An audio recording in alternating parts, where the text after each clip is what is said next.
Assalamu alaikum ko'rurmanlar. Bugungi programmamizga hoş geldinglar.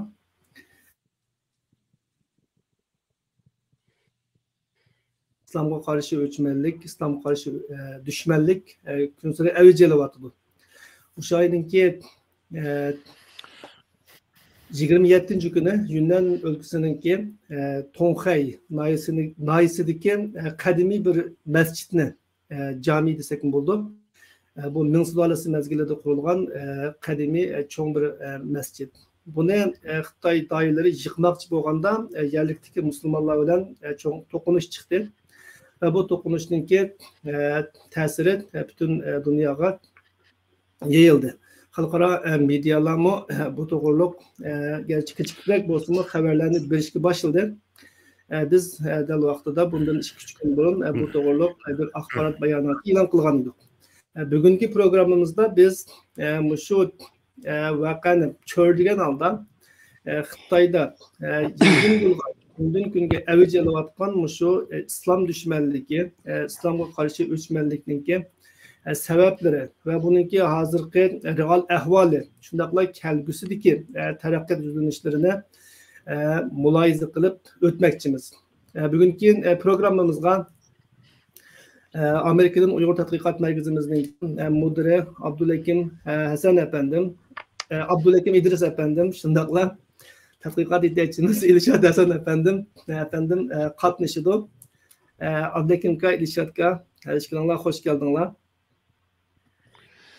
Hoş bulduk. Assalamu alaikum. Assalamu alaikum ve aleykümselam. Ishqilinglar ismini aralashtiryapti. İşkimizdekini birleştirip davetiniz, bo'ldi. Birleştiryapti.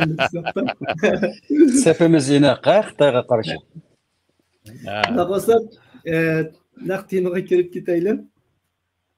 Bu oldi bilan Ilshod aka sizdan boshlab so'rasam, bu Xitoyda islom dushmanligininki bu darajada avj olishi borgan sari hem davlatninki hem jamiyatninki her sahalardan musulmonlarni yaklash, musulmonlarninki tarixiy yerlari, urf odatlari, kiyim kechaklari mushdan qartilgan bu hujumlarninki kuchayishidagi oqi ko'rinish nima? Xitoydagi bu islom diniga bo'lgan dushmanlik oq ko'rinishini agar yig'inchoqlab bir og'iz so'z bilan desak, Xitoy madaniyatidagi yot yoki o'ziga notanish bo'lgan ideologiya, e'tiqod, madaniyat nimasiga bo'lgan Xitoydagi bir xil yov ko'rish ularni yoki an'anasidan kelib chiqqan bir qarash desak bo'ladi. Xitoy masalan Xitoyda ta hozirgacha bir e'tiqod paydo bo'lib qolgan yer emas. Dunyodagi cho'ng 3 cho'ng dinni desak, hamda 3 cho'ng din deb hisoblagan vaqtida eng tarixiy. Mayli Yahudi dini bo'lsin, yoki Xristian dini bo'lsin, yoki islom dini bo'lsin, bu uchalasi shu o'tir sharqdan kelgan. Tar bir doiradagi jo'g'rafiyadan kelgan. Ama lekin bütün dünyaya taqalgan. Mayli Avrupalıqlar olsun, mayli hazırki Asya, bütün dünyanın her bir bulun pışqaqlarındaki başka milletlerin hammasi asasen bunu tezden qabul qilgan. Ulan yat görmeslik, onundan bilib-bilish, ügünish şu pozisiyon tutgan. Ama Xitoyga hech qanday bir din jiq ta'sir ko'rsatganlari bor, ammo jiq emas. Ko'pinchasini Xitoy o'zlari o'rgatib, o'ziga moslashtirib bir xil yaratgan. Masalan, Xitoyga eng dastlab taqalgan din Buddizm dini. Ammo lekin Xitoydagi Buddizm dini bilan Hindistondagi, Tibetdagi, Mongoldagi Buddizm dinini selishtirgani bo'lmaydi. Hech qanday bir o'xshash tarafi asosan yo'qolib ketgan. Hammasi dinga ishonadi, nima butga cho'qinadi, ammo lekin uningda o'xshamaydi. Masalan, Xitoyninkida pul ilohisi bor. Nayti turmushlashtırib o'tgan, mana degan vaqtida manfaatlashtirib o'tgan. Pul ilohi bor, jinlari bor, jinlarga hatto shu Xitoyninki masalan o'lib qolgan vaqtida pul ko'ydirdi. Hozir olsak mashin uylarni ko'ydirdi. Nima qildi? Pul nima kuydirdi? U dunyoga borgan vaqtida ularninkidimi do'zax bilan jannati bor, o'zininki tasavvuridagi. Do'zaxga menib qolsa, yo'llarda ularga shu pullarni berib, ularga pul berib, jannatga kirishning yo'lini izlash uchun pul kuydirdi. Undan keyin kuydirgan uylarni shu ya so'g'at qiladi, ya boshqa bir nima. Demak, bu Xitoy madaniyatidagi mushu xil narsalar mana degan vaqtida bu islomdek bir yaratgan da bir naiti cho'nqur bilimlik dinni tan qo'llanmaydi, uni yod ko'radi. Shuningdek xristian dini masalan yangi tarqalgan vaqtida biz Appian urush, 8 davlatning urushi deb bilamiz. Xitoylar uni 100 yil nomus deydi. Ammo shu urushlarning hammasi shu xristian dindagi din taqat kuchlarning öyleriga besib kirib, ballarını öldürüp, ayol hammini o'ltaganligidan keynida 8 davlatninki aralashishga majbur bo'lgan. Shuning bilan Beijingga besib kirgan shu vaqtda Manchingning oxirsida. Demak, bu bir an'analik. Undan keyin men yana bir jihatdan qaraydigan yerim Xitoyning psixikasida, Xitoy madaniyatini o'zini yaga urib, beshiga dastiganlarni nayt cho'ng biladigan o'zidan yatarak jiroq tug'anlarni bo'zaq qiladigan bu Xitoy hukmdorlarininki an'ana tarixi. Masalan, yaqinqi zamonda g'arb dunyosi, Angliya boshliq ikki qitimlik Appian urushi, 8 davlatning urushi, hattoki Yapon urushi hammasida Xitoyni mana degan vaqtida Xitoy hokimiyatini dastlab chaylab, uni bo'ysundirgan. Onun uchun ta hozirgacha Xitoy dunyosi Hristiyan dunyosiga, Hristiyan dunyosining bilimininki asosi qurilgan g'arb madaniyatiga bir xil havas bilan cho'qinib qaraydi. Ammo islom dunyosi bilan Xitoyninki faqat birla talas urushida bir qitim bir urush bo'lgan. Undan keyin yaqindan urush bo'lib boqmagan. Faqatla Tungallar bilan yoki Uyg'urlar bilan bo'lgan urushlarda, mustaqillik urushlarida musulmonlar bilan ko'rishgan, urushgan, undan boshqa bo'lmagan. Endi bu Uyg'ur yoki Sharq Turkistonniki yoki Tungallar bilan urushlarda Xitoy mutlaq ko'p sonda ustunlikni egallab, qonga bo'ygan. Mayli Uyg'urni olsun, Tungalni olsun. Shuning uchun Xitoyning ko'z qarashida ojiz, Hristiyan dunyosi kuchli. Shuningga Hristiyan dunyosiga cho'qinadi, islom dunyosini mana desak, hozirgi Uyg'urning vaziyati va islomga bo'lgan hujumiga qaraydigan bo'lsak, masalan, bizning vatanimizda mechitlarni cheqyotdi, Qur'onni ko'ydiryapti, o'zgartiryapti. Bu albatta 2016dan boshlangan emas. Xitoy 49dan boshlab mechitlarimizning kitoblarni ko'ydirish buni boshlagan. Ammo islom dunyosi hozirgacha Xitoyga bir qitim bir qattiq norozilik bildirib baqqanini biz bilmaymiz.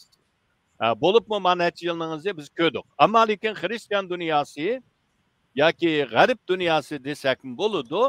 G'arb dunyosi bo'lsa, bugungacha Xitoyga qo'shlab jazolarni, har xil iqtisodiy embargolarni qo'yyapti. Shuning uchun Xitoy islom dunyosini to'van ko'radi, uga yo'l qo'ymaydi. Uni o'sh ko'rib keldi. Chunki Xitoyning psixikasida ojizni bo'zaq qilish, ojizning yashash huquqi bo'lmaydigan bu narsa bularning kallasiga singib ketgan. Niyatida bu bor. Endi buni hozirgi Xitoylar Darwinizm deydi. Yana Darwinizmlik o'rmon qoidasi demdik Uyg'urchada. Shu o'rmonning ichida kim kuchli bo'lsa shu yashaydi. Shirang kuchli, qolgan hammani yeydi. Kuchliklar yashaydi, ojizlar yo'qaydi degan. Shuning uchun Xitoyda bu ideologiya naytichin madaniyatidan kelib udum qolgan ta bugungacha. Shuning uchun islom dunyosini ko'z qilmaydi. Islomga bo'lgan ko'z qarashi nayti salbiy, uyushmanlik. Shuningga musulmonlarga qo'ygan Xitoycha har xil ismlari bor. Masalan, Lülü deydi o. Yana başqa bir isimleri var. Xitayning islomga bo'lgan tushunchasi cho'chqa go'sht yemaydi bular. To'rt xotin oladi. Undan keyin qolgan shu butunlay bir xil salbiy qarash. Albatta buningki boshqa ta'sirlari ham bor. Men bir necha qitim bu to'g'riliq so'zildim. Men ko'rgan bir necha yildan oldingi bir maqol. Shu chet ellik bo'libmi inglizchadagi 11 sentabrdan keyingi g'arb dunyosida bo'lgan islom fobiya to'g'riliq har xil maqola, doklad olamdi, har xil tashviqotlarni bo'libmi g'arb dunyosidagi radikal o'ngchilarninki bu islomga bo'lgan hujumlari bularni Xitoylarmi sistemalik tarjim qilib Xitoychida Xitoyning torbatlariga qo'ygan.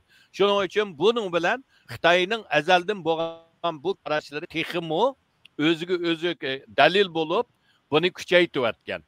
Shuning uchun yig'inchoqlab degan vaqtida Xitoyningki madaniyatidan qolgan udum Xitoyningki madaniyatidagi bo'zakni bo'zak qilish, ojizni bo'zak qilish, ojizni yaratmaslik, ojizni yo'qotish, zo'r kuchliklar bilan birga turish, kuchlanish degan mushu ideyasi va dunyodagi islom fobiyaning ta'siridan kelib chiqqan.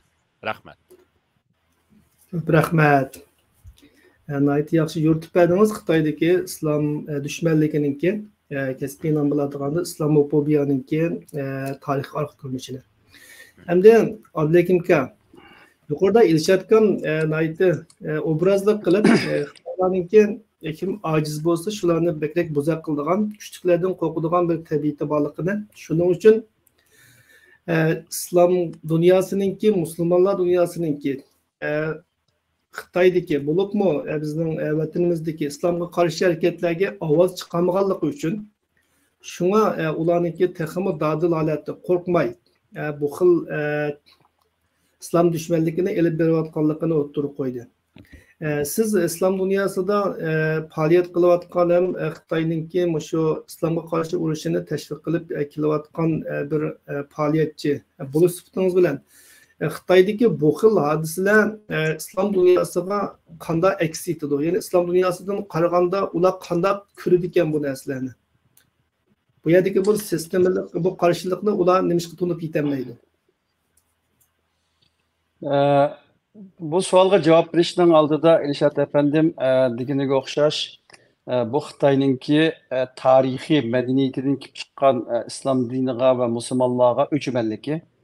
Ondan keyin bu madaniyat inqilobi davrida hozir Beijingda o'tirib Xitoy hokimiyatini boshqarayotganlarninki shu davrda cho'ng bo'lgan, shu davrda yetishgan rahbarlar ular hech bir axloq, bir odamiylik narsani ko'rmasdan balaning dadisini, dadining bolasini, tuqqanni qandoq qilib ko'chalarda so'rab, shunday qilib insonlikdan chiqqan, qalbidan chiqqan bir jarayonda cho'ng bo'lgan rahbarlar va buning uchinchisini qassak Xitoyninki kommunistik ideologiyasi, to'rtinchini qassak 1989dan beri Tiananmen qirg'inchiligidan beri Xitoy ta'lim tarbiyasidagi qattiq milliyatchilik, şovinizmlik, bunun da çoğun bo'lgan bu Xitoylar, Xitoy bunun qurboni bo'lgan bu Xitoy xalqi, buni tashviq qilgan Xitoy hokimiyatdagi jinoyatchilar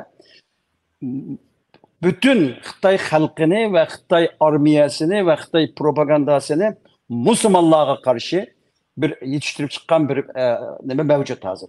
Shuning uchun bilganingizdek, masalan bu Xi Jinpingning o'zimi dadisi 54dan 62gacha bo'lgan jarayonda Sharqi Turkistondagi bizning milliy armiyamizni yo'qotgan va Diplomat magazininki xabariga qaragan vaqtida 90 ming dona musulmonni o'ltirgan bir qotilninki bolasi. Bu oilada cho'ng bo'lgan vaqtidami musulmonlar qaloq deb cho'ng bo'lgan. Hatta u 60-yillarda, 50-ninki oxir 60-yillarda G'oljida bir mezgil turganligi gap so'z bo'lyotdi va biz 60-50-yillardagi G'oljiga qarasak, il rayoniga 10 yilga yaqin mustaqil yashagan.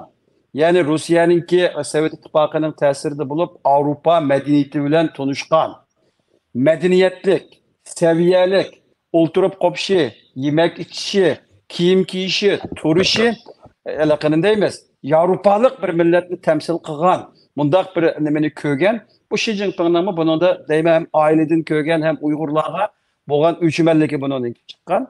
Şunun bilan birga mana bugun bu Sharqi Turkistonda irqiy qirg'inchilik apadi. Irqiy qirg'inchilik apberiştimi birinchidan islom dinini nishon qildi.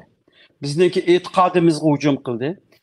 E'tiqodimizni, islom dinimizni qalbimizdan qo'pirib chiqarib, Uyg'urlarni dinsiz, axloqsiz, odamiyliksiz bir jonivorga aylantirib, assimilyatsiya qilib, yo'qdiman deb bunga kurash qildi. Biz yaqinda bu musulmon dunyosiga Sharqi Turkiston masalasini anlatimiz, davatimiz. Sharqi Turkiston masalasi islom dunyosida yetarli darajada anlatılmagan bir masala.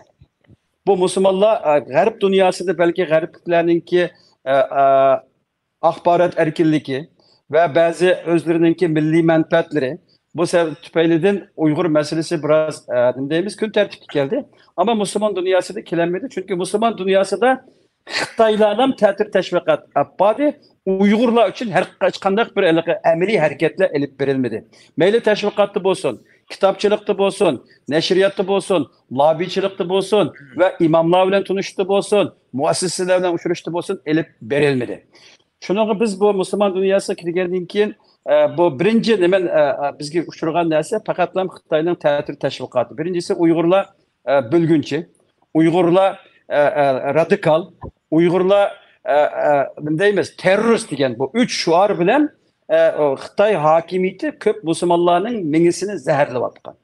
Hem de biz bulağa Xitay hakimiyetinin hakiki İslam düşmanlığı ekenligini ve bu Xitay hakimiyetininki, Xitay rejimininki Şarkı Türkistan'da Uygur, Kazak, Kırgız Müslümanlarını öldürüp kalmasın.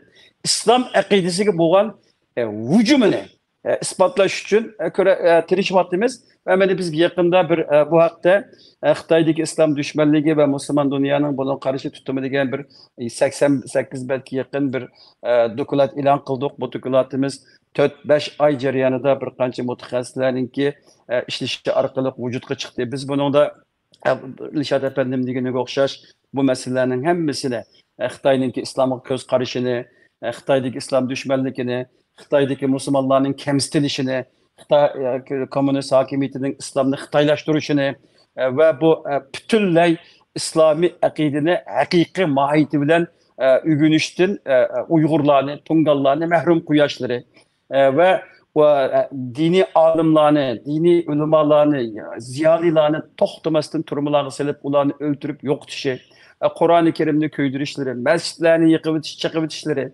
hattoki zikirlarni o'zgartirib Xitoychaga almashtirilishi ve partiyaga sodiq bo'lish, ya'ni islom Allohga sodiq bo'lishdan oldin Xitoy Komünist partiyasiga sodiq bo'lish deganga o'xshash buni qilishlari ve bütün islom ibodatlarini deymiz cinayet kategoriyasiga kirgizishleri, Qur'oni Karimninki masalan bizning arabcha masjiddagi oyatlarni yo'qotishleri, Uygur milyonlagan Uygur balalarını dinsiz kılıp çoğun kılışları bulanın hemmisini delil ispatlar bilen biz oturuğa koyduk. Ve bu nemede biz hep bağınımız şu Müslümanlar nem için Uygurlarga ya ki Şarkı Türkistan'daki meselesine yeterlik derecede ya ki hiç etibar benmeyiyordu diyenini biz tehlike vaktimizde Xitay'daki Müslüman dünyasındaki tesirini ait yukarı. Meyli o okulduğun gezit jurnallar olsun, ta'lim terbiye institutları, mektepler olsun, meyli televizorlar olsun, hatta ictimai taratqulardagi danlıq şəxslər olsun, hemmisini, hiçbirini koymazdan bularını öz təsiriga alğanlar. Mesela ben bir misal verib öteyim. Biz bu yıl Ramazan'da 21 günge yakın jarayonda Endonezya, Malaysiyada Uygurlar hakkında aşağıdaki çoğun üniversitelerde seminerler elip bağladık. Yani ilmi muhakim yığın elip bağladık. Bunun da biz Uygurlarla söz kılmazken yerlik doktorlar, profesörler, sabık elçiler ve halkara jurnalistler bilen birge bir 6 şehirde Endonezya'da 6 üniversitede bu şunda halkaralık üniversitelerde sözlep geldik ve meseleni düşündürdük. Yüzlügen okuyuculara. Ve kayıtıp geldiğim ki yıl karan marketke dikkat kılın. Xitoyning Indoneziyadagi bosh elchisi her bir üniversiteye berip, üniversiteninki rektörleri bilen, yani müdürleri bilen uçuruşup qilib kelgan gap. Yani bu hech bir narsani salqiramayotdi. Müslüman dünyası Xitoyning dunyoni besevilishdagi birinchi jang maydoni. Biz bunu bularga tashlab bergili bo'lmaydi deb bu hareketlerini qilyapmiz.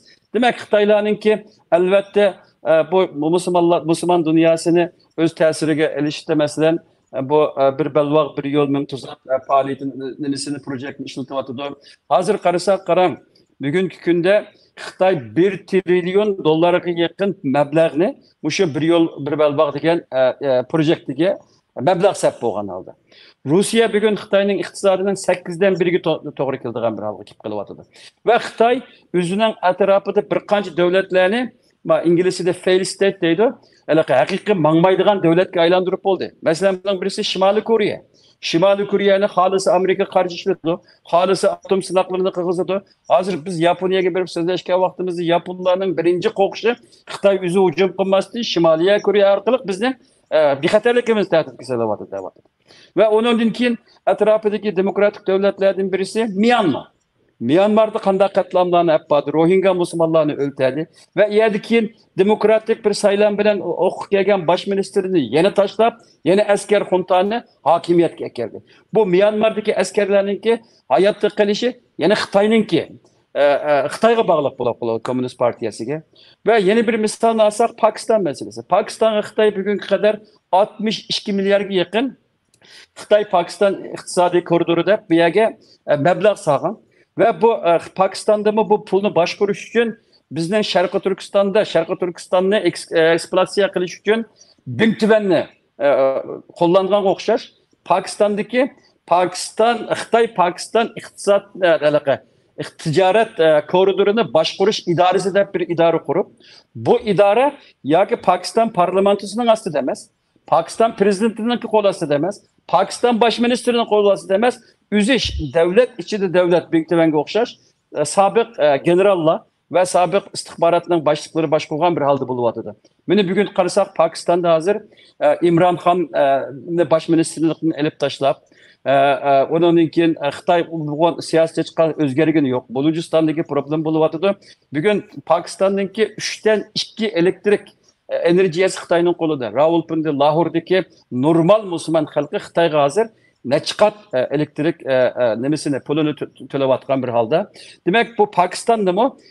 KKM'den bir devlet eklevatıdı. Pakistan'ı Dünya Bankası'dan ve Dünya Sandıkı'dan pul eliş için onunki bir kan şartları var. Pakistan hazır şarayıtta onu özgertemeydi, o pulu yürütemeydi.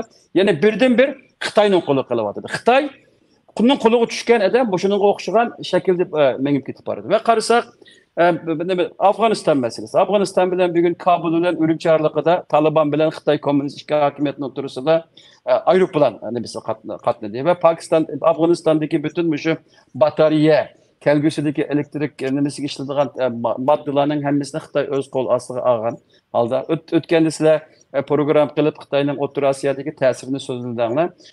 Bundak bir şaraytta Xitoy'ninki bu nemesini Xitoyninki bu İslam diniga qarshi elib borgan düşmanligini biz Müslüman dünyasına anlatışda bu navbatdagi bu Yunandagi bu masjid meselesi biz uchun aytib bir fursat bo'ldi deb qarasak bo'ladi. Musulmonlarga Xitoyninki İslam düşmanligini isbotlash uchun.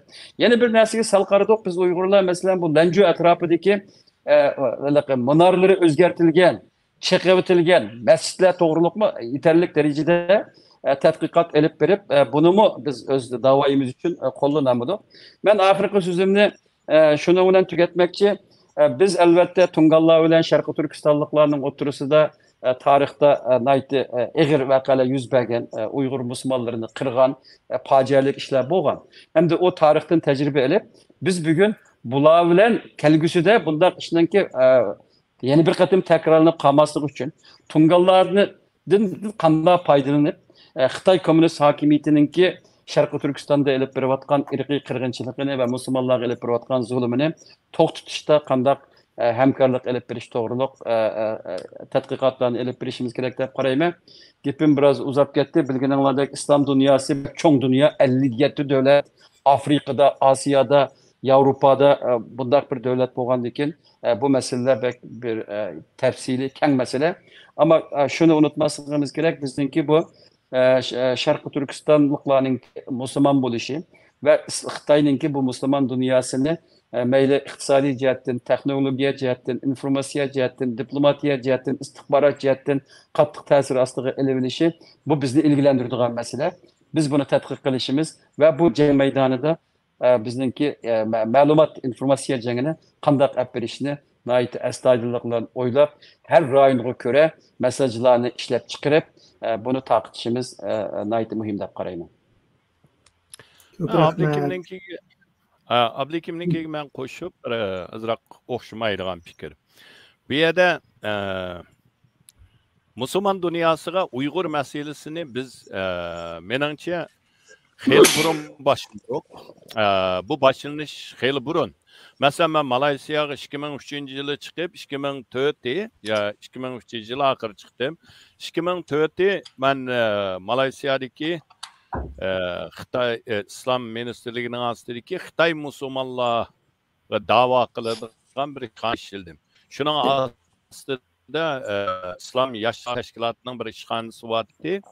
Şolardan kirip kitapxonasına aktarıp etip Sharqiy Turkiston meselesi tarihi degan bir kitapçını koygan. Onu Saudiyaning bastırgan. Mana degan 60-cı yıllarda besilgan bir kitapken bir 50 betga yaqin. Sharqiy Turkiston meselesi hemmini tarihden tatip tonuşturgan. Demek İslam dünyasınınki merkezi hemdi bizning şahsen Saudi. Onundan burun mesela bazı deyişlerge qarğan vaqtida mesela bizninki birinci Cumhuriyetninki baş ministri olgan Sabit Mulajim Mısırga bargan vaqtida Abdülreza bilan ko'rishgan. Yana Mısırninki şu vaqtdagi İslam uyg'unish davridagi eng aykon bo'lgan adam bilan ko'rishib shu yerda Mısırda yig'inlar bo'lgan. Demak, Sharqiy Turkiston masalasi İslam dunyosida xeyli burun tashviq qilingan, to'nitilgan. Hamda bu yerda yana bir masala bor. Bu Tungan qarindoshlarimiz bilan, dindoshlarimiz bilan tutishadigan. Bu bo'lsa nima degan vaqtida Tungallar xeyli burunlar ayrim davlat qurishdan voz kechgan. Mana degan vaqtida shu bizningki Yoqubbek davrininki Qashqariya qurilishdan burun Bayyanxu degan bir Tungan hozirgi mushu Yunnandan qo'zg'olon ko'tarib, Yunnandan Gansuga chiqib kelib, Xitoylar bilan yetishib. Uningdan keyin Gansuda nayt keng ko'lamda qo'zg'olon bo'lib, u yerda bostirilib, uningki qag'allari qechib, bizning Sharq Turkistonga kelgan ta hozirgi Qirg'izistonmi, Qozog'istondagi shu yerda turayotgan bir turkum Tungallar shularning avlodi. Mana degan vaqtida. Shuningdan keyin asasen Tungallar ayrim davlat qurishdan voz kechib Xitoylarga islom da'vo qilishni asos yo'l qo'ygan. Uyg'urlar bo'lsa, yana Sharq Turkistondagi bizlar bo'lsak, mustaqillikni, erkinlikni buni biz nishon qilgan. Shuning uchun biz kurash qilib keldik. Ta bugungacha. Shuning uchun Xitoy bo'libmi Xitoy Cumhuriyeti qurilgandan keyin bizga tutgan ikki pozitsiya bor. Musulmonlarga Xitoyning ishg'oliyatidagi Uyg'urlarni yo'qotish, Tungallarni yo'lash. Yana yillardagi men yana bir hikoyani aytib beray.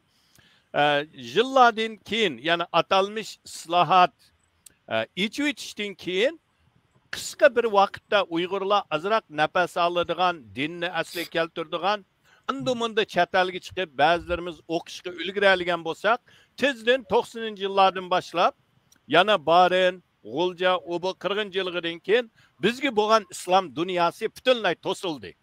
Ammo Tungallar uchun ichilib ketgandi. 80-yillar, 90-yillarda mayli Gansu, Ningxia, Yunnan bu yerlarni hozirgi mushu mechit chiqilayotgan Yunnanning mushu qismini Shadian yana Tongyin degan bu atroflarni islomning markazi deydi. Kichik Makka degan nomi bor texi bularninki. Tungallarning orasida. Bu yerlar islom unishning markazi bo'lgan. Am buningga kim sabab desa, Xitoy hukumatı Uyg'urlarni bölgünçi, terrorchi deb dunyoga bo'libmi islom dunyosiga ko'z tushirish uchun Uyg'ur qarlab qatibag'am tungallarga yo'lni ichivyapti. Masalan, Malayziyada men bu vaqtida har yili 50 dan bir yili 50 imomni akilib Malayziyaning islom universitetida tarbiyalaydi.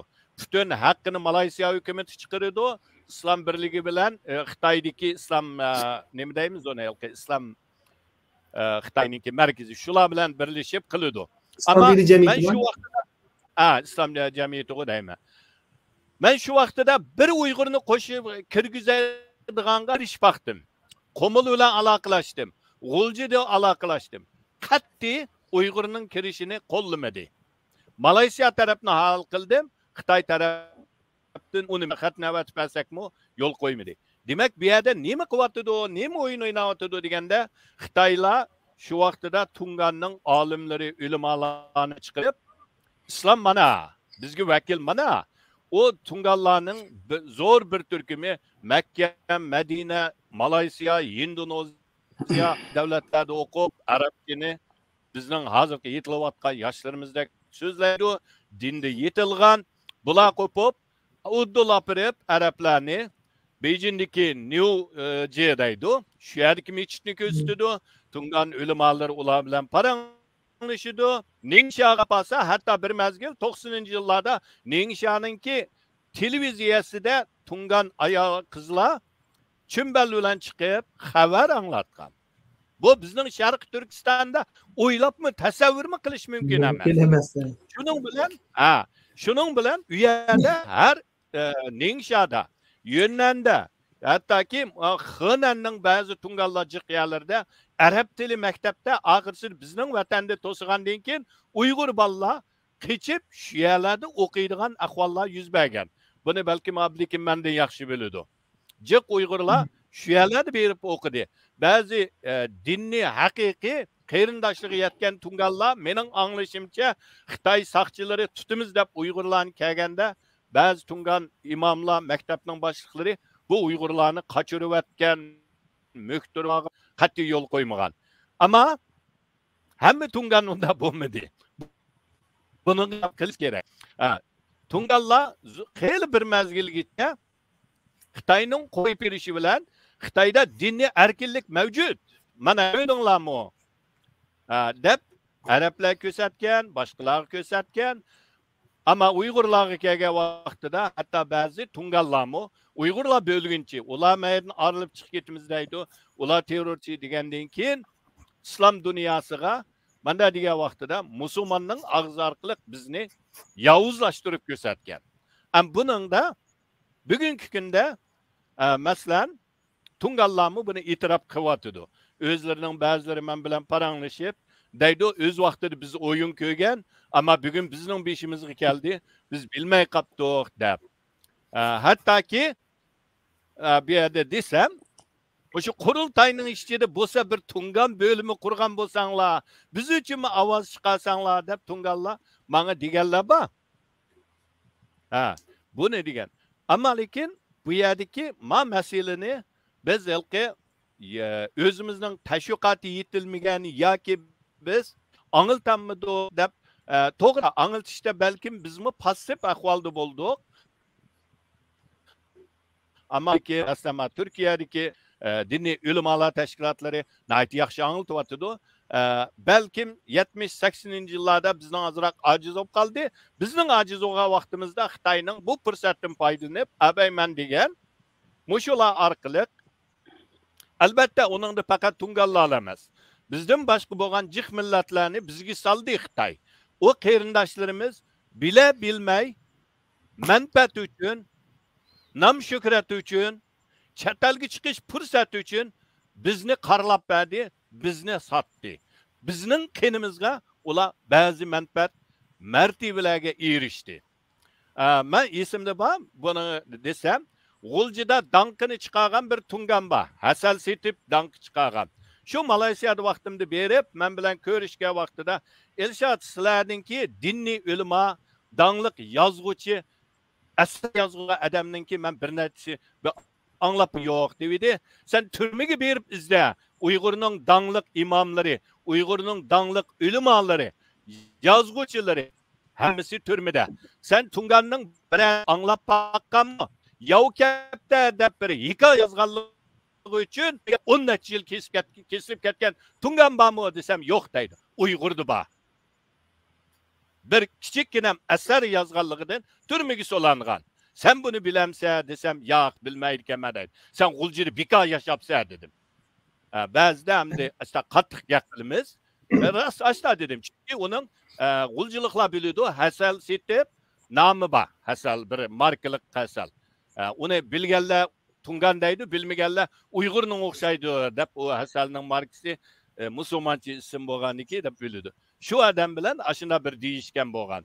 Keyin ben bir makalımı yazdım o doğruluk. Bir yerde ben muşunu ablikimdeki uzun cık sözlep kettim. Keçirsizler. Siz yeni sözleysizlikin. Bu Xitaylarninki uzundan buyan siz bayan dep ötkendek Uygurlarga ayrım, Tungalarga ayrım muamele kılıp kelayotganligi bir tarixiy reallik. Bunu Xitoy tadqiqoti bilan shug'ullangan yoki Xitoyda ko'proq yashagan har qanday bir kishi bilalaydi. Masjidlarni yiqish, diniy ulamolarni tutib jazolash, diniy ma'rifni cheklash bu Sharq Turkistonda uzundan buyon yo'l qo'yilib kelgan bir siyosat. Hatta 2014'lerden keyin bu radikal bir şekilde ilip verildi. Bütün mescitler, mazarlar, dini sorunlar birdek yıkıldı ya ki olmasa başka seyahat merkezleri özgertildi. Umumyüzlük kişilerinki dini ibadetleri çeklendi. Fakat köz tuş için az sandıki yerlerini hesap kalmaganda. Hem de yakınki yıllardan bu yan bununki Xitoyninki başka şehirlerge mi terakki kılganlıkını görüyoruz. Mesela şu Nacayin Camisininki yıkılmakçı boğunu bu cami meni gelgen materyallar qaraganda 2020 yılı kanunsuz yere ilgili olgan degan bahanda yaqish tizimiga kirgizilgan, chaqish tizimiga kirgizilgan. Ama bu qatim resmi chaqmoqchi bo'lganda jamoatning qarshiligi bilan to'xtab qolgan. Bundaq bir vaziyatning shakllanishida nima turtkilik rol o'ynaydi? Siz bayon buni albatta islom dunyosiningki avval chiqmaganlik uchun Xitoy texmo asvaylab texmo yuraklik holatda ilib bordi deb o'yladingiz. Ammo buni ichki omilim bo'lishi mumkinmi? Bunun ichki omilim bor. Menimcha bu yerda o to'g'riliqni to'xtalishimiz lozim. Bir yerde azırak bir ak görünüşüm var. Yunan'daki Tungallar nereden kelgen deydiğen bir sual buluşu mümkün. Çingiz Han O'rta Osiyo'ni bo'ysundurgan vaqtida bir amir bu Çingiz Han tarafga o'tgan. Uning ismi Said Ajal Shamsiddin Ömer. Tungallar uni Jansidin deydi. Saydenchi Jansidin deydi. Hamda Uyg'urcha ismi Said Ajal Shamsiddin Ömer. Bu adam Çingiz Han'ga ötkendiğin keyin Çingiz Han bunu muşu Yunan tarafını boysunduruşga avatidi. Şunlar Yunan'ninki degan vaqtida baş valisi bu Said Shamsiddin degan adam bu yerga baş bo'ldi. Bu adamdan Xitoy materiallarida Tungalarni tadqiq qilishida Buxaradan deydi. Köp materyallarda Xitoycha qaldırgan şu vaqtdagi materyallarda G'arb diyoridan deydi.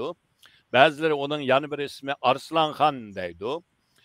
Arslan Xan degan bo'lsa o cho'qim texmi Türk qavmlaridan bo'lgan bir kelib chiqqan Uyg'ur bo'lish ehtimoli bor, ama balkim boshqa Türk qavmlaridan bo'lishi mumkin.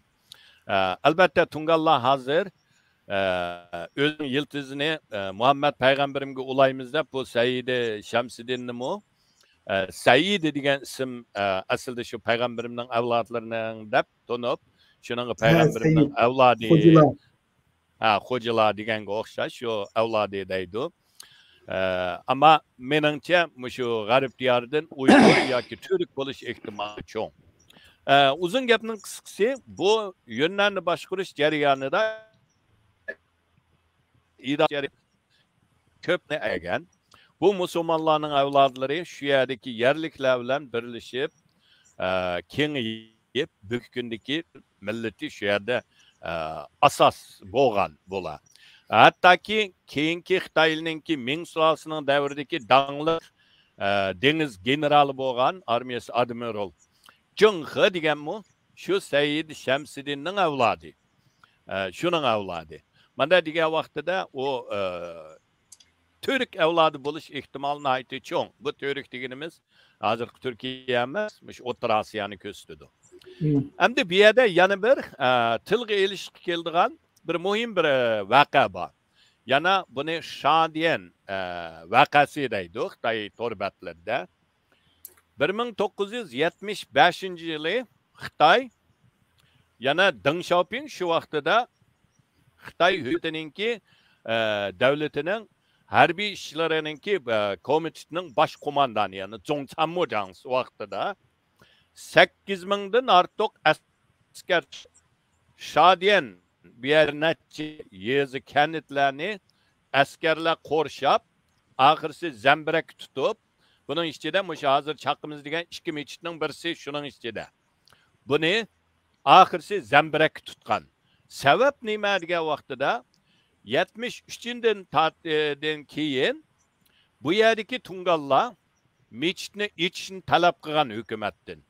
Bo'libmi Limbiao voqeasidan keyin mechitlarni ichib berishni talab qilib, oxirisi Xitoy hukumati unimagandan keyin o'zlari berib ochgan mechitni, taqib atgan, pechatlab atgan mechitlarni ichib, buning ichida namoz o'tigan.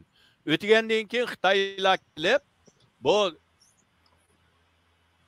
oshgan mechitni ochgan, qulupni chaqqanlarni tutib, mechitning ichida cho'shqi go'shida cho'shqi o'ltirib, cho'shqi go'sh yeb, hatto o cho'shqininkilarini ustixonlarini apirib, tungallarning quduqlariga tashlab, buningga haqorat qilgan. Qilgandan keyin shuning bilan bu yerda xalq orasida g'ulg'uy bo'lib, 75-yili 7-oyning 29-iga kelgan vaqtida bu aralıqda harbiylar Xitoy minbinglari bilan tungan o'zlarining qurib olgan minbinglarning orasida keskin tunishlar bo'lib, bir turkum qurollar tortilib olingan. Shuning bilan 7-oyning 29-i 8000 ga yaqin askar butun yezni bu yerni Shadianni qorshab, oldi bilan yerim kechida mechitga besib kirgan vaqtida bir oldin avatgan atariti mechitning ichidagi postlarni o'ltirib, mechitga kirib bo'lganda, hozirgi mechitning birisining ichiga kirib bo'lgandan keyin bir tungan buni bayqab qilib, vaqirgan ovozni. Shuning bilan azan aytilgan munarning ichiga chiqib, vaqirayotgan vaqtida bu tunganni o'qib tutib o'ltirib atgan. O'ltirib atgandan keyin butun yezning buni anglab, yezdagi bu atrofdagi tunganlar tayyorlik voqea. Bularda pilomat va avtomat va o'zining yasab olgan qurol, granat. Shuning bilan bir kecha urush qilib, mechitni Xitoy armiyasidan tortib oldi, ozod qildi. Tortib olgandan keyin men ko'rgan bir materialda Xitoy armiyasi bosh qo'mondonligidan ruxsat so'raydi. Hozir bu mechitlarning ichiga tungallar kirib oldi, qandoq degan vaqtida zambirak tutib hammani tuzlib etinglar, yo'qitish kerak, tezdan urushni tugatinglar deb. Aslida Xitoy armiyasi bir kechada butun armiyani egallab bo'lamiz degan, ammo 7 kun 8 kecha tungallar bilan urushib, tungallardan 1000 dan ortiq odam shu yerda Xitoylar bilan urushishda shahid bo'ldi deymiz. 600 dan ortiq odam yaralangan. Bularning ichida 300 dan ortiq kichik bolalarmi bor, ayollarmi bor. Mana deganda bu nemini ko'z oldimizga keltirdi? Yakan va qirg'inchiligini ko'z oldimizga keltirsak bo'ladi. Barinni ko'z oldimizga keltirsak bo'ladi. G'uljini ko'z oldimizga keltirsak bo'ladi. Shunda bostirilgan. Ammo bizning qo'limizda hozirgacha hech qanday o Tungallarning qo'liga chiqqan pulemyot yo'q. Granat yo'q. Miltiq yo'q. Bizda bo'lgan bo'lsa-mu pichoq, palta, to'g'rilar bo'lishi mumkin yo'q. Shuning bilan bu urushda Xitoy armiyasidanmi Shadiyandagi shu urushda 75-yili yana 7-oyning 29-idan 8-oyninki 6-sigacha bo'lgan bu urushda Xitoy armiyasidanmi 200 dan ortiq odam chiqim bo'ladi. U yerda o'lgan qolgan fuqarolar bor. Shuning bilan bu voqea nihoyatda dunyoga cho'ng bir voqea bo'lib to'nilgan. Keynida buni qiziq yeri Uyg'urninki hozir hatto milliy inqilobimizni inkor qilyotdi Xitoy. Ammo bu 75-yildagi Tunganninki bu qo'zg'alon va uni qonunliq bostirganni Xitoy 70-yillarning oxirisida buni hamda Xitoycha deganda Pingfan yana haqiqat keltirib Tungallarninki qo'zg'aloni Xitoyning 4 kishilik guruhininki solchi siyosatiga qarshi turgan bir haqqoniyatlik harakat deb o'lgan Tungallarning tizimligi hozirgi mechitning tizimligi bor. Ularninki shehid bo'lganlar qatorida to'lanmagan va tutilganlarni asliga keltirgan nomini, erkinligini bergan. Shuningdan keyin bu yerda bu Shadian voqeasi, qirg'inchiligi, Tungallar qirg'inchiligi deydi. Xitoylar voqeasi deydi. Bu voqea bilan bu nihoyatda nozuk bir xil milliy bir nima bor. Ham bu yer mana degan vaqtida Yunnan bilan Mao hozirgi Myanmar, Laos bu taraflarga chegaraga nihoyatda yaqin. Yana bir meningcha Xitoyning andish qildigini bu tarafda atkazchilik desa biz ko'p holda xayin ya ma narsalarni ko'z tutamiz, ammo bu yerda qoral atkazchilikmi eng ig'ir bir rayon. Bunda deganda Tungallar yana qo'zg'alsa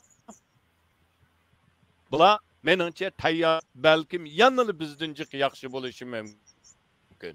Bunga bularninki masalan tunugimmi burna kunki muxbirning ziyoratini qabul qilganda biz o'limga tayyor, shehidlik tayyor deganlar bor. Biz oxirgacha kurashni qilamiz. Biz Sharq musulmonlarining oxirgi nomusini qo'g'daymiz degan mushu gaplar bor. Bu demak bu yerda Tungallarninki bu e'tiqodi, bu irodasi Xitoyni qo'rqitdi. Chunki Uyg'ur emas. Uyg'urni nihoyatda tiz bir necha yilning ichida Xitoy yovuzlashtirib, xuddi bir vujuda ko'rsatyapti Xitoyga, dunyoga. Garchi biz qayta hujumda hozir bir qadar yangan bo'lsak, ammo lekin islom ko'rinishimizni bog'lab turib, Xitoy tashviq qilgan vaqtida hatto bizning islom qarindoshlarimizmi shu Xitoyning siyosatini yaqilganlar bo'ldi. Masalan, oldin qatim bizning vatanga borgan islom davlatlarining vakillari. Shuning uchun bu yerda Xitoy yatunni bizdan farqli pozitsiyada tutmoqchi. Shuni bay Ablikim dedi-ku, aslida bu mechitni 2020 siz dedingizmi? 2020-yili kirgiz bo'lgan. Ammo hozirmi aql suribdi. Bugungi xabar, tunugungi xabarga asoslanganda. Mush oyning oxirigacha debdi. Tunugun va burnagun 2 turkum haliga mangdallarni ko'chada dag'dug'liq yo'lga sepib qo'ydi. Shu ikki mechitning mavjudligi. Bir mechit eng cho'ngi Sadiyanga qilgan yana bir mechiti uni Madinadagi payg'ambarim mechitininki Rasulullohning shu mechitning asli nusxasi bo'yicha selingan mechitga u. O mechitninki kulimi Xitoy kontrolligidagi zaminning ichida eng cho'ng deydi. 10 ming odam bir qatimda namoz o'talaydi ekan. 3 qavat. 10 ming odam patidi deydi. Demak, bu mechit nihoyatda cho'ng. Buningga shu Şadiyan vakasından keyin Xitoy o'zi yo'l qo'yib, bularninki bo'libmi 90-yillarda selishiga yo'l qo'yib, bu mechitlar selingan. Shuning uchun bu yerda meningcha Xitoyninki hamda bugungi yana bir xabarni o'qsam, mangan hajiga mangan tungallar debdi. Biz kelgicha bu mechit qalamu, qamasmi uqmaymiz deb menibdi. Demak, ulardimi unchalik ishonchlik yo'q. Kim bildi ularning shirki nochilarni hammani haramga yo'lga sevatdimi? Atugün ayrı dönemde tushgan vaqtda udul apirdigan yerga apiramdi mechitni chiqib bo'lgandan keyin. Buni hamda yana ko'ramiz. Ammo bu yerda Xitoyninki Uyg'ur bilan Xitoyni Tunganni yana farqlantirib ko'stish siyosati butunlay tugimidi. Bu yerdagi bu mechitlarga yo'l qo'yish yanalar xalqarada Tunganlarga mana degan vaqtida uni Tunganlarga qaratgan siyosat demaydi, Jungoning islomga qaratgan siyosati mana. Biz o mechitni chaqimiz demidik. Biz faqat uning munarini azroq o'zgartimiz deb hozir uyma-uy idiy xizmat ishlab yetibdi. Har bir uyga ba'zi uyga ishga kirib bo'libdi Xitoy kadrlari. Meningcha Qurboniyat tugigacha 3 qatim 4 qatim kirib, ularning orasidan kavak chiqarib adamlashi mumkin. Ammo Tunganlarning madadiga apirin, ularning bu g'ayratiga apirin. Lekin bu yerda biz bularninki Xitoy siyosatiga biz bilan bularni farqlantirib ishlatganiga, ba'zilarining dastlab ketganiga buni bilishimiz kerak. Buningdan o'zimiz hushyor bo'lishimiz kerak. Tunganlarga buni tushuntirishimiz kerak. Rahmat. Ko'p rahmat. Yaxshi tushuntirib berdingiz. Hamda birdan aramel bo'ldingiz. Abdulakim aka yuqorida Ilshad akam yaxshi tushuntirib berdi aslida. Hamda siz bu Xitoydagi islom dushmanligidan keyin islom dunyosida yaxshi tanilmaganligini o'tirib qo'yib o'tdingiz. Islom dunyosininki nima uchun buni sal qarayotganligini so'rg'inimda. Va buning bir yurish xizmatlarini qilyapsiz. Ham yaqinda e'lon qilgan dokulat to'g'riliq bayonot berdingiz, so'zlab berdingiz. Hamda sizningki ilib bo'lgan faoliyatlaringiz va shu dokulat e'lon qilingandan keyinki buning ta'siri qanday bo'ldi? Ya'ni islom dunyosi ma'lum bir narsani bilmagan bo'lsa, uni bilgandan keyin o'zgarishi kerak. Bu jihatda bir ijobiylik ko'rdingizmi? İlşad efendim deb o'tganiga o'xshash Xitoy musulmon dunyosiga Junguluq yoki Xitoylik musulmonlarni tunishtirgan vaqtida Tungan deb tunishtirdi. Masalan, biz musulmon dunyosiga borsak, Arabchada al-Muslim as-Sini deydi, Xitoy musulmoni deydi. Yoki inglizchada Chinese Muslim deydi. Onunla Xitoyning o'zininki musulmonlarni ko'rsatgan, ularni delegatsiya qilib ziyoratga apag'an va chet eldagi musulmonlar Xitoyni ziyorat qilgan vaqtida Tungalning masjidlariga, ularning rayonlariga apag'an musulmonlar bular deb ko'rsatgan. Endi Uyg'urlarni biz bu islom dunyosiga borgan vaqtimizda biz Chinese Muslim emas, biz Xitoylik musulmonlar emas. Biz Sharqi Turkistonlik musulmonlar, biz Uyg'urlar.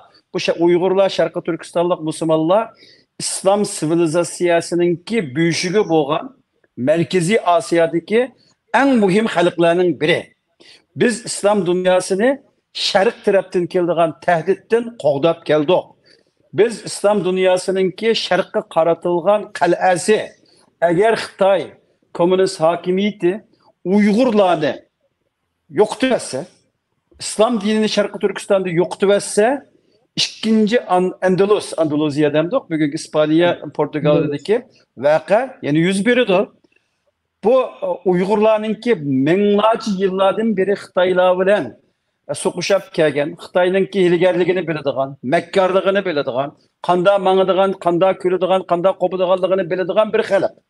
Xitaylar bilen soquşab kelgan, arqa aldinib kelgan va bularninki hilmikirlerini biladigan bir xalq. Bu xalqninki bu sharq taraf yo'qolib ketib qolsa, bu islom ummatining, islom dunyosininki udullan Xitoy tahdidiga duchor qoldiganligini so'zlab keldik.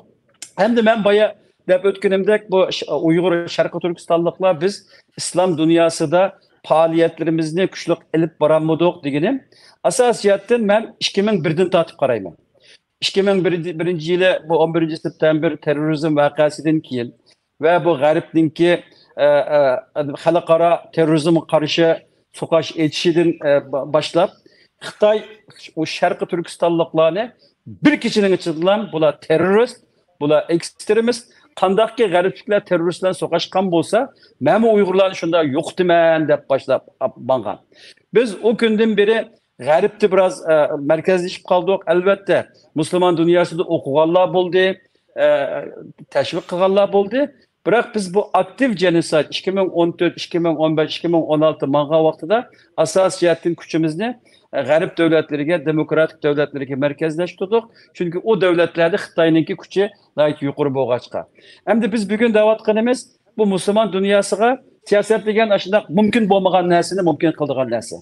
Bağlı bo'lmaydigan yerga boradigan yo'lni topadigan san'at. Shundaqmi? Mana bugun biz da'vatimiz Tungan masalasini nima uchun so'zlashyapmiz? Birinchidan ular musulmon, inson va ikkinchidan biz bular bilanmi Tunganlar bilanmi Uyg'urlarningki fojialik tarixi bo'lgan. Bu Tungan degan mundaqlar deb tashvat qilib bo'lmaydigan bir narsani ko'ryapmiz biz bugun.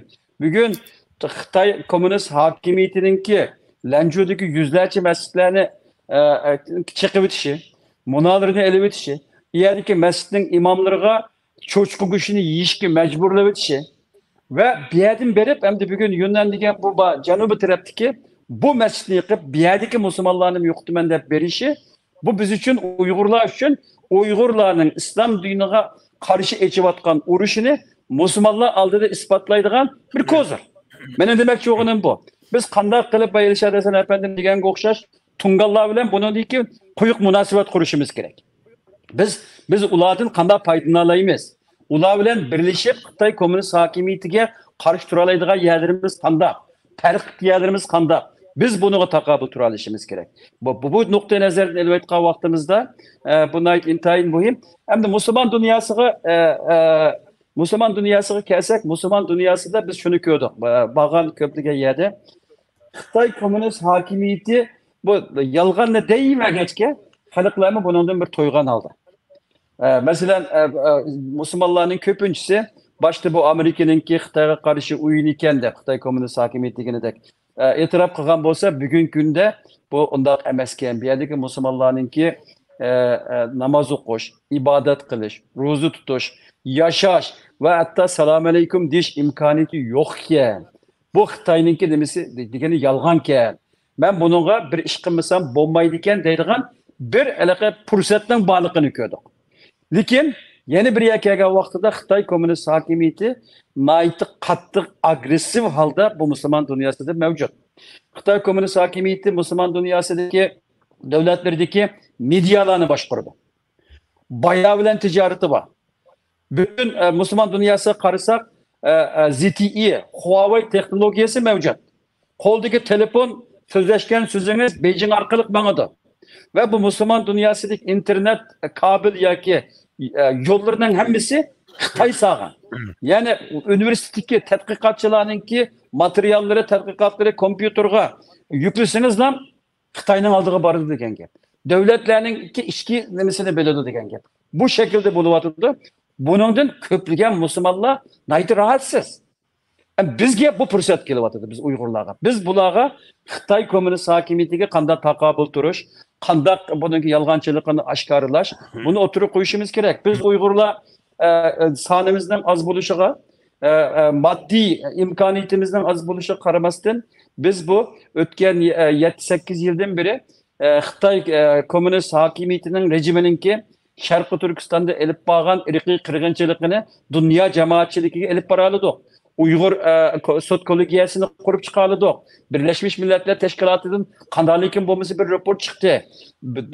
9 dan ko'p davlatning parlamentisining buni irqiy qirg'inchilik deb bildi. Hozir bütün Xitoyning ojizligi qanday degan vaqtida bütün mayli siyosatchilar bo'lsin, strateji global aloqa, geostratejikchilar bo'lsin, tadqiqotchilar bo'lsin, siyosatchilar bo'lsin, Uyg'urlarga qaraydigan bo'ldi. Uyg'urlarning ahvoliga qaraydigan bo'ldi. Masalan, budaki Yunnan masalasiningki xalqarada bu kadar tarqalib ketishiga Muş Elşad Hasan Efendimiz sebep diyor. Çünkü toxtumasdan bu meseleni Twitter'da 35 bin yakın egeçisi Elşad Efendimiz'den tarqatdı ve biz Uygurlar bunu nait keng külemde Xitayning İslam dinini açkan uğruşu dep tarqattık. Ondan keyin mesela CNN'de bolsun, NPR'da, BBC, Washington Post, New York Times'larda haberler çıkışkı başladı. Bunun da biz yani Tungallarını kıldı elbette, ular malumatlarını teminledi. Lekin xalqaro yeyişte Uygurlar kolga keltügen bizninki bir elimiz var. Deymiz bir küçümüz var. Medyaga qanday xitob qilish, qanday sunum qilish, to'g'rilab. Hatto shu jarayonda Amerikada dangliq NPR degan radio bor. Shundan muxbirlarim biz bilan bu haqda aloqalashdi. Ba'zi materiallarini so'rdi. Demak, biz bu Uyg'urlarni buni chiqardik. Nimaga chiqardik? Birinchisi musulmon masalasi va ikkinchisi Xitoyning yolg'onchiligini o'ttirg'i ochqalaydigan bir masala. Bugün Xitoy meyli bu meselenin piyadaki mescidini anda özgersin, bunda özgersin. Biz bunu koyup vermemiz gerek. Bu mescidki devamlı dikkat kılışımız gerek. Çünkü bu mescid Xitoy hakimiyetinin İslam'a açkan uğruşunki sebeplerinden biri oldu. Diğer vakti, yani bunda diğer vaktimizde bu informasyon sokuşuda bu küreşlerimizi devam kıldırışımız gerek. Hem de Müslümanlarınki, Müslüman devletlerinin, Müslüman hakimiyetlerininki Uygurlar meselesi de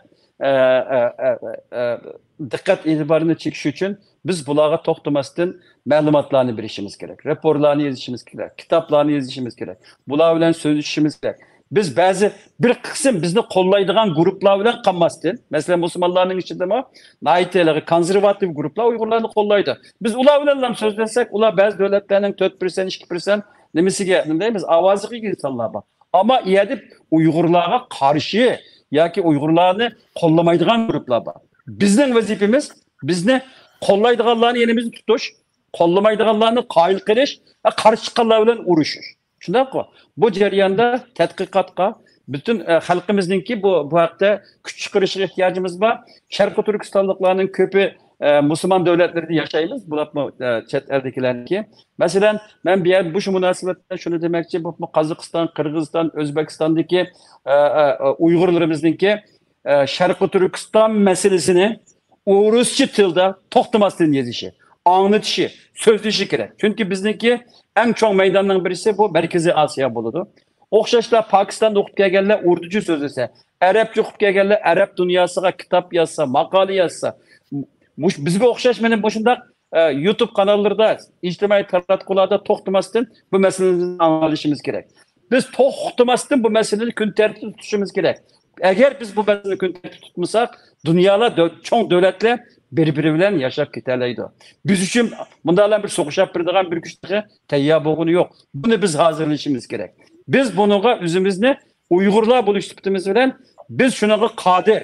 Biz Xitay'ınki aciz yerini bilmez, kanda uğruşunu bilmez. Bu Xitay'ınki yalğançılığını aşkarlaştığını biz bilmez ve dünyanı rişvet bilen rişvet xavlıq bilen, para xavlıq bilen toldurvattı. Bunun aldığı ilişkiye biz oğutalayımız. Diyen bu nemeler aldığımız da. Şunun için ben bayattığım gapni yine ahırkı bir gapni teklesem benim Müslüman dünyasını anlatanmadık diyen gapim 2001 yıldan tatip bizning dikkat itibarımız taziyet küçük bulanmadı.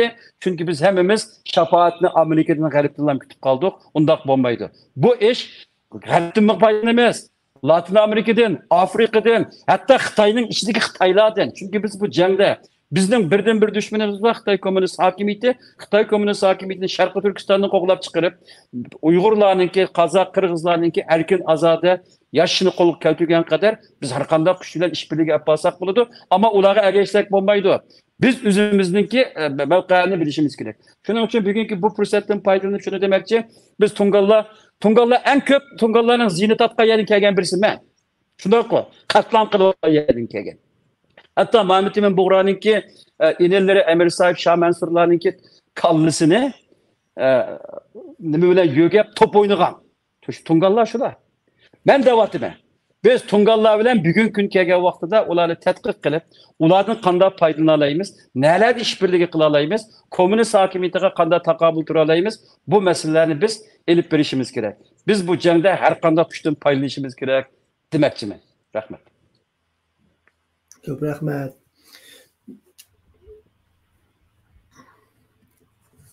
Dilshatga, navbatdagi bu Xitoydagi islamofobiyaniki, bo'libmi shu biz Uyg'urlarga qaratgan vaqtda Xitoy hukumati buni asosga terrorlik va oshqunlikqa bog'lab xalqaro tushuntirib keldi va davomlashtirib keldi. Endi bu Xitoydagi tunganlarga taraqqiy qilib, ularning beshiga keldi. Buningki oqibati qanday bo'ldi sizningcha? Mayli Xitoyning hukumatiga nisbatan bo'lsin, mayli Xitoydagi musulmonlarga nisbatan bo'lsin, tunganlarga.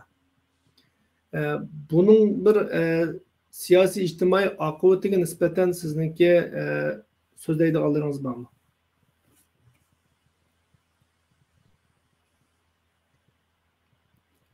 Ovozingiz yo'q. Ha, men mute qilib qo'yibdiman. Ovozimni etib qo'yibdim. Kechirsizlar. Oqibati biz ko'ryapmiz. Onunga bakchiq analiz ketmaydi deb qarayman. Bütün dünya ko'z oldida o'zining mohiyatini, o'zining qanday bir har qanday bir Xitoydan boshqa ideologiya bo'lsin, e'tiqod bo'lsin, madaniyatni qabul qilmaydigan, hammani yo'qitmaydigan, bir rangda yashashni xohlaydigan bir mustabid, yovvoyi, texi hozirgi zamon madaniyatini qabul qilinmagan bir hokim ekanligini dunyo ko'z oldida tonishtiryapti o'zini. Masalan, men burunmi deb kelgan Amerikada yashayman. Ablekim bu yerda biz bir nechimiz Uyg'urlarchiq bu yerda. Men mana shu nemida Dallas Airportda ishlaganman, mana shu Washingtonniki yangi kelganimda. Shu yerda ishlash jarayonida bir Ramazon bo'lib qoldi. Shuning bilan kunda kechlik iftor qilamiz. İftardan keyin ba'zi kunlari aeroportning ichida birinchi qavatida bo'lmasa ichida bir kichik so'rov bor.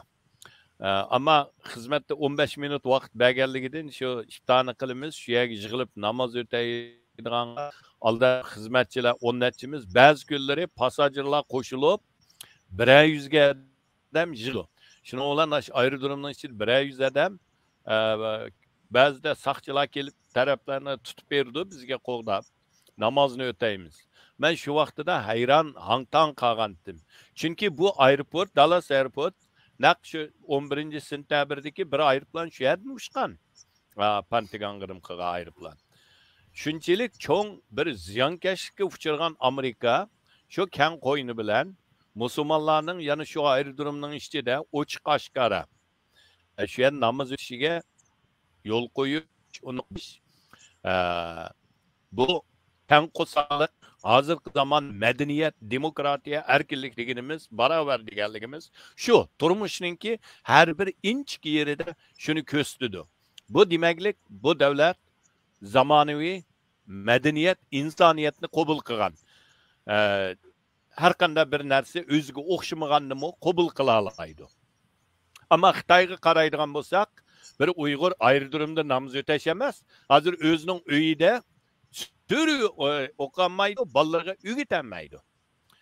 Bunu Uygur kılamaz, hazır Tungan'ga öttü.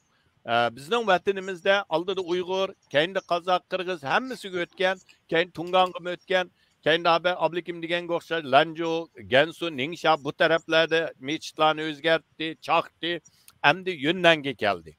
Bunu dünya körüvatıdı. Bu körüş arkalık, Xitay bunun da nemi akıbetine geldi degende birinci dünyaya Xitay hakimiyetininki nak Mao-Zedong'un vaxtidagidek hammada serqishdan serq shapka, serq chapan kiyib yuradigan, hammadam oshqo'saq potini ching bog'lab turib, Tayvan nazar qilamiz, xiyonat qilamiz deb so'ralaydigan, kun hammada qizil kitobni qo'liga olib Ulug'dayimiz mavjud manda degan deb yodlaydigan shu kunga elib mangmoqchi ekanligini dunyoga ko'rsatyapti. Bu dunyoga bergan birinchi oqibati. Ikkinchi oqibati biz bilan o'xshash taqdirdosh bo'lgan, bugungi kunda taqdirdosh bo'lgan hamma millatlarga shuni uqtiryaptiki, 10 yilning oldida Uyg'urning beshiga kelgan kun bugun sening kuningga mi keladi, beshingga mi keladi deb bularni uyg'otyapti. Bu oqibat. Tungallar uyg'ondi. Burun bizni ularni qo'shilib ba'zilari va bular bölgünçi degan bo'lsa, masalan, Markaziy Millatlar Institutidagi Yang Shengmin degan tungan Uyg'urlarni tutib olgan, chaqqan, Uyg'urlarni milliy tadqiqotchi deb Uyg'urlarga dars o'tgan bilan Uyg'urlarni bugunchi deb ayblaganmi shu tungan. Marong degan Beijing universitetininki professori o'zini tungan deydi. Mayli o rast tungan bo'lsa, yalan tungan bo'lsa, o hozirgi bizdan yurgizgan ikinci avlod milliy siyosat degan narsani ko'tarib chiqqan shu. Bularmi? Gerçi bular uyg'onmagan bilan, ammo qolgan o 5 vaqt namoz o'taydigan imoni va tungallar uyg'ondi. Bu aldamchilarni ularni to'niyotdi. Buni to'nitgan Xitoy hokimiyati. Buning bilan bu ikkinchi oqibati.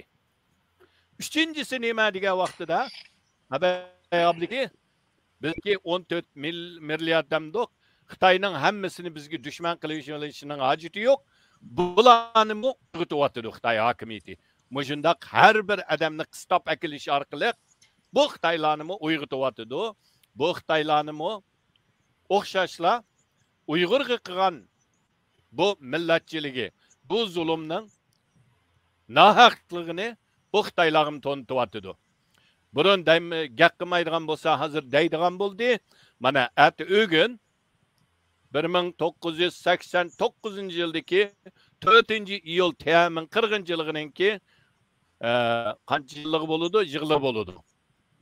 Buningga butun dunyodagi Xitoy demokratiyalari buni qayta eslayapti, xotirlayapti. Buning bilan Xitoyning mohiyati yana bir qitim Xitoyning o'z xalqiga oshkor bo'lyapti. Bu oqibati. Eng oxirgisi nima degan vaqtida, eng oxirgisi oqibati Xitoy o'zi dunyoning dushmani emas, dunyoning tahdid emas, o'zining xalqiga, o'zining zulm ostidagi hamma millat ishg'oliyat ostidagi davlat, masalan, Sharq Turkiston, Tibet, Mongol, Hong Kong, Tayvan ichtida emas, ishg'oliyatida. Ammo bularning hammasiga dushman ekanligini bildiryapti. Mana bu Xitoy hukumatining mushu qilmishlar orqali dunyoga va uning zulm ostidagi xalqlarga to'ntiryapti. Hattoki bu yerda yana bir narsa azroq isbotsiz, ammo Xitoyning to'nidan bilgini bo'ldigini Xi Jinping o'zimi qo'qiyotdi. O'zimi qo'qiyotdi. 2 kunning oldida bir Xitoyning markaziy yana Kompartiyasining siyosiy byurosining o'g'inish qilib, Xi Jinping o'zining so'zida hozirgi bizning davr beharligi eng murakkab bo'lgan, davlatimizga xavf eng ig'ir bo'lgan, hokimiyatga bo'lgan xavf eng ig'ir bo'lgan bir vaziyatni kechiryapmiz deydi. Demak, Xi Jinping o'zimi davlatining hokimiyatiningki xavf ostida ekanligini o'zi bilgan, o'zi tuygan, shuningdan kecha kunduz andishgan. Bu oqibat o'zi akagan oqibat.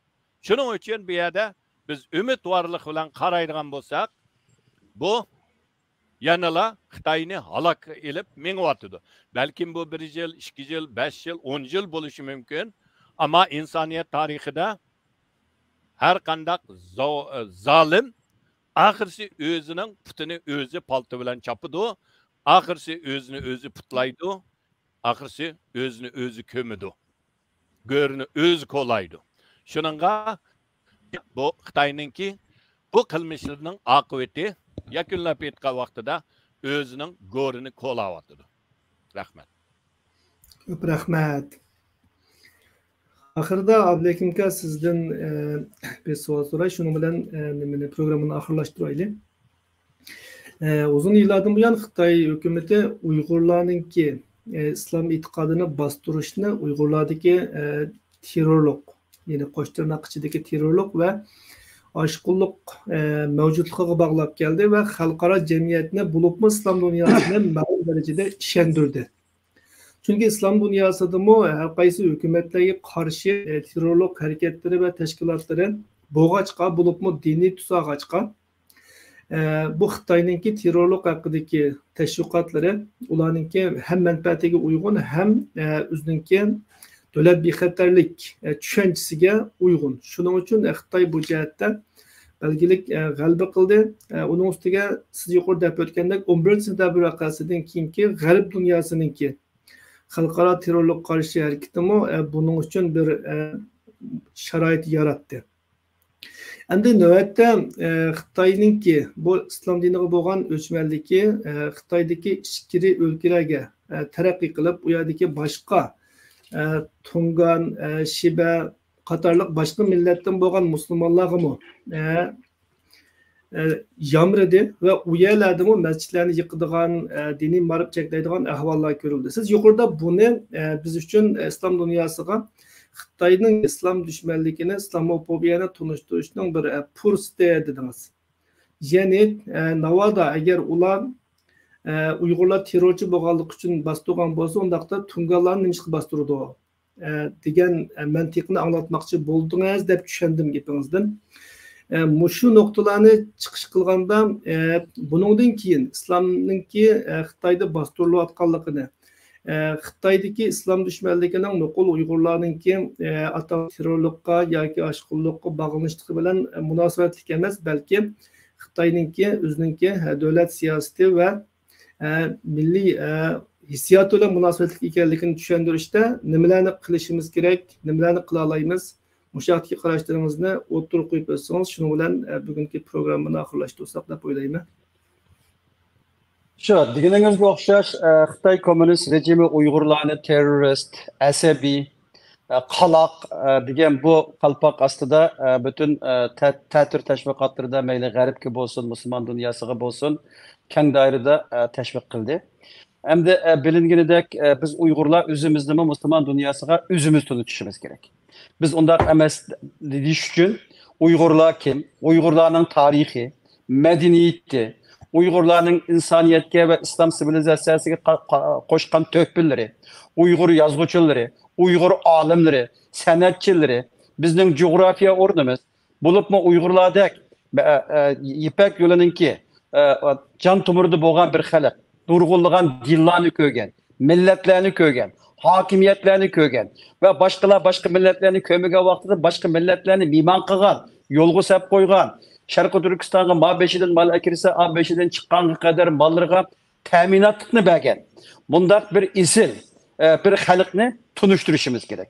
Tunishtirish uchun Uyg'urning deganimdek tilini, madaniyatini, tarixini, adabiyotini, Uyg'urlardagi chiqqan mashhur insonlarni, mutafakkirlarni, ulamolarni, yozuvchilarni, san'atchilarni yezib palani degandek deyishimiz kerak. Masalan, biz ba'zi davlatlardagi bizga o'xshagan vaqada yashayotgan asarat ostida yoki erkinlik uchun kurash qilayotgan xalqlar qarasak, biz ularningki rahbarlarini va ularning tarixida o'tgan shaxslar haqida xili ko'p ma'lumotga ega. Chunki ular uni taqdim qila olgan. Buni deyalishimiz kerak. Ondan keyin mush Xitoydagi yuz berayotgan o'zimizni to'g'ri tadqiq tunishtirish bilan birga Xitoyningki bu Uyg'urlarga ham emas. Bu yerda Xitoy xristianlarga qilgan zulmi bor, Tibetlik budistlar qilgan zulmi bor va bugun bu Tungan musulmonlar qilyotdi va Xitoyning ichida men halol tamoq yeyman deb so'rg'ili bo'lmaydi, chunki halol tamoq so'rashning o'zi oshqullikqa, radikalizmga sebep bo'ladigan bir jinoyatga apadi. Bu masalalarni amaliy mohiyati bilan islom dunyosiga tunishtira olsak va Xitoy kommunist hokimiyatining islom diniga bo'lgan dushmanligini o'z peti tunishtira olsak va Xitoy kommunist hokimiyatiningki bu musulmonlarni o'ltirishlar emas, islom e'tiqodiga, aqidasiga ochgan urushini tunishtira olsak, mencha islom dunyosida buni tunuydigan, buni kurash qiladigan, buning uchun jinini, melini, vaqtini atab islom aqidasi uchun qildigan ko'plagan insonlar bor. Bu insonlar o vaqtida bu masalani keng doirada o'z davlatlarida tunishtira oladi deb qarayman. Shuning uchun eng oxir kelgan vaqtida yana bu da'vo bizning da'voyimiz. Bizga o'zicha kalam ya musulmonlar ya g'aribliklar ya boshqalar qilib bermaydi. Buni boshda o'zimiz Bunu kuch chiqarib qilishimiz kerak.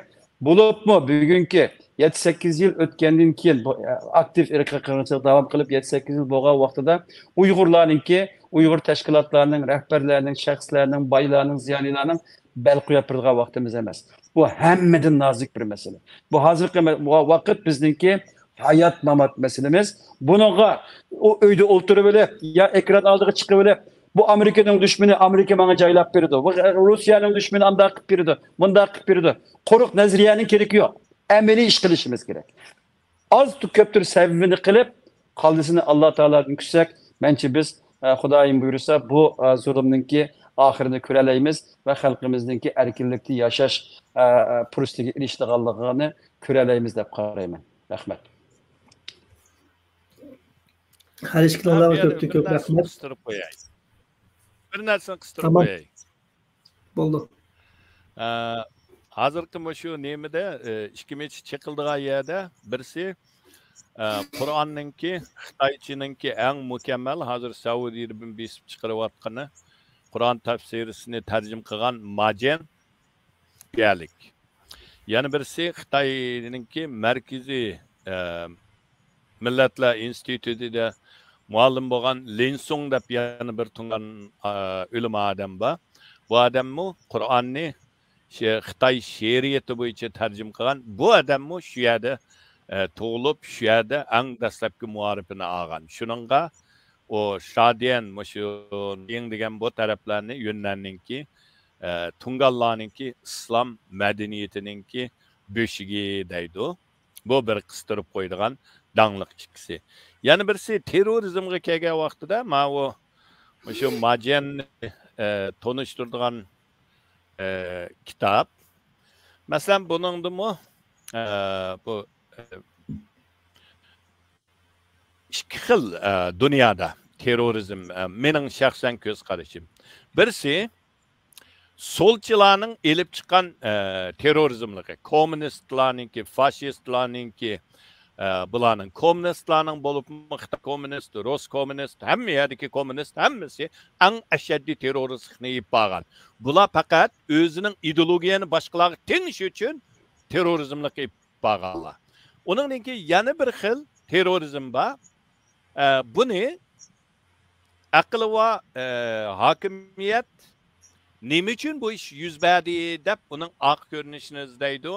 Bu bo'lsa ba'zi ojizlar o'zininki siyosiy arzusini ifodalashninki unumlik yo'lini topolmagan vaqtida yoki uni to'sib o'tgan vaqtida bular terrorlik orqali xalqaroning diqqatini qo'zg'ayma deb begunoh odamlarni o'ldirgan. Har qanday terrorizmni biz ayblaymiz, uni hech qachon terrorizmni qo'llaymiz. Ammo bu yerda haqiqiy terrorizm solchilarninki. Meni Majenning kitobinishim Majennimi o'z vaqtida 50-yillari 60-yillari Palestindagi ba'zi tashkilotlarni qo'llash uchun solchilarni shu vaqtida meningda yozg'izgan maqolasi bor. Masalan, mayada Xitoychisida deydi, jihodlik haqliq deydi. Majenning so'zi. Bu yozilgan gazetga shu vaqtda Xitoy gazetiga chiqargan. Haqliq Xitoyninki ipagan 8 yillik Yapon qarshi urush jihadizm, 3 yillik Gomindan qarshi urush jihadizm deydi. Bu Qur'onga asoslanganda hammasi haqliq urush deydi. Mana bu o'zining yozgan kitobi, Xitoyda nashr qilingan kitob bu. Mana Ningsha xalq nashriyotining chiqargan kitobi. Shunga bir de shuni bir deb qo'yay dedim. Men fursatdan foydalanib kechirsizlar. Rahmat, tugdi. Ko'p rahmat. Shuni ko'rdigan holda shu Shadiyan haqida tanishqigi bo'ldik sizningki tarixiy savodlarni bilishingiz orqali. Menimcha ko'rmanlarmi yaxshi manfaatdan deb o'ylayman. Bu programmamizga qatnashib berganlar uchun ko'pdan ko'p rahmat. Kelasi sonda ko'rishaylik. Allohga omonat. Aman bo'linglar. Allah'a emanet. Allah'a emanet.